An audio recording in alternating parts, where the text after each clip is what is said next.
দেববাগান নাকা পয়েন্টে random vehicle চেকিংয়ের সময় একটা কন্টেনার গাড়িকে আমরা ডিটেন করি। ডিটেন করার পরে গাড়িটা যখন আমরা খুলে চেক করি, এটার মধ্যে একটা হিডেন চেম্বার পাইছি। গাড়ি নাম্বার NL01AF7084।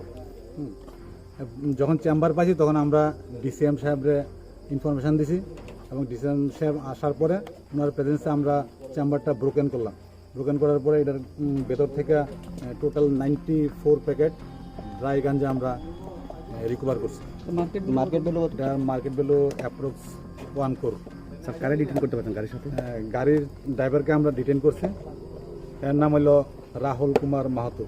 গাড়িটা কই থেকে স্যার আইতে বাড়ি বিহার। গাড়িটা কই থেকে আসতে আসলো?